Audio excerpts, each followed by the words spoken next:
एक रियल धमाका न्यूज। घुसपैठिए हटाओ, देश बचाओ। भारत के लिए क्यों जरूरी? भारत की सीमाओं पर सबसे बड़ा खतरा। नोट: ये स्क्रिप्ट राष्ट्रीय सुरक्षा, सीमा प्रबंधन और अवैध प्रवासन जैसे विषयों पर आधारित एक जनहित डॉक्यूमेंट्री फॉर्मेट में लिखी गई है। इसमें किसी धर्म, जाति या समुदाय के खिलाफ नफरत या हिंसा को बढ़ावा नहीं दिया गया है। फोकस केवल अवैध घुसपैठ, राष्ट्रीय सुरक्षा और कानून व्यवस्था पर है। जब किसी देश की सीमाएं कमजोर पड़ती हैं, तो सिर्फ जमीन नहीं, उस देश की सुरक्षा, उसकी संस्कृति, उसकी अर्थव्यवस्था और भविष्य भी खतरे में पड़ जाता है। भारत, दुनिया का सबसे बड़ा लोकतंत्र, लेकिन आज एक बड़ा सवाल देश के सामने खड़ा है। क्या अवैध घुसपैठ भारत की सुरक्षा के लिए खतरा बन चुकी है? क्या सीमा पार से आने वाले अवैध लोग देश की जनसंख्या, संसाधनों और कानून व्यवस्था पर दबाव बना रहे हैं? और सबसे बड़ा सवाल, क्या भारत को अब कठोर कदम उठाने होंगे? ये है घुसपैठिए हटाओ, देश बचाओ। घुसपैठ क्या होती है? घुसपैठ यानी किसी देश में बिना वैध अनुमति प्रवेश करना।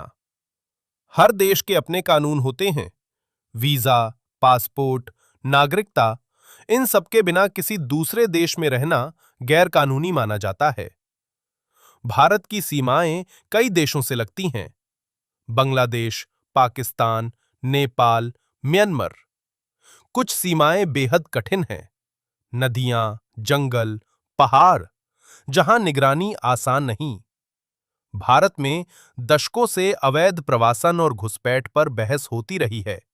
कुछ लोग इसे मानवता का मुद्दा बताते हैं, तो कुछ इसे राष्ट्रीय सुरक्षा का खतरा। इतिहास: कब शुरू हुई समस्या?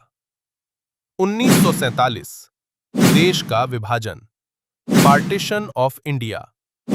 लाखों लोग इधर से उधर गए, दंगे, हिंसा, विस्थापन। फिर आया 1971, बांग्लादेश लिबरेशन वॉर। पूर्वी पाकिस्तान बना, बांग्लादेश।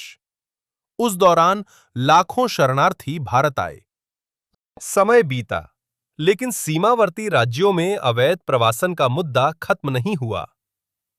किन राज्यों पर असर? भारत के कुछ राज्यों में यह मुद्दा राजनीतिक और सामाजिक बहस का केंद्र बन गया। प्रभावित क्षेत्र: असम, वेस्ट बंगाल, त्रिपुरा, बिहार। स्थानीय लोगों का आरोप है कि अवैध घुसपैठ के कारण रोजगार पर दबाव, जमीन विवाद, जनसंख्या संतुलन में बदलाव, सरकारी संसाधनों पर बोझ, नकली दस्तावेज नेटवर्क। हालांकि दूसरी तरफ कई लोग कहते हैं कि हर प्रवासी को घुसपैठिया कहना गलत है। यही वजह है कि ये मुद्दा बेहद संवेदनशील बन जाता है। सुरक्षा एजेंसियों की चुनौती: देश की सीमाओं की रक्षा का जिम्मा संभालती है बीएसएफ। दिन हो या रात, बारिश हो या बाढ़, सीमा पर जवान लगातार तैनात रहते हैं। लेकिन चुनौती आसान नहीं। कई सीमाएं नदी क्षेत्रों से गुजरती हैं, जहां बाड़ लगाना मुश्किल है। नकली पहचान पत्र, मानव तस्करी, स्मगलिंग नेटवर्क, ये सब सुरक्षा एजेंसियों के लिए बड़ी चुनौती बनते हैं। क्या खतरे हो सकते हैं? विशेषज्ञ मानते हैं कि अनियंत्रित अवैध घुसपैठ कई जोखिम पैदा कर सकती है। संभावित खतरे: फर्जी पहचान नेटवर्क, मानव तस्करी, सीमा पार अपराध, हथियार और ड्रग्स तस्करी, आतंकी घुसपैठ का खतरा। हालांकि हर अवैध प्रवासी अपराधी नहीं होता, लेकिन कमजोर सीमा व्यवस्था का फायदा अपराधी नेटवर्क उठा सकते हैं। यही कारण है कि लगभग हर देश सीमा सुरक्षा को गंभीरता से लेता है। दुनिया के दूसरे देश क्या करते हैं? सिर्फ भारत ही नहीं, दुनिया के कई देश अवैध घुसपैठ रोकने के लिए सख्त कानून बनाते हैं। उदाहरण: यूनाइटेड स्टेट्स, इजराइल, चाइना। कहीं दीवारें बनाई जाती हैं, कहीं हाईटेक निगरानी, कहीं डिटेंशन सेंटर।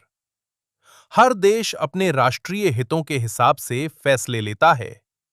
एनआरसी, नागरिकता और राजनीति।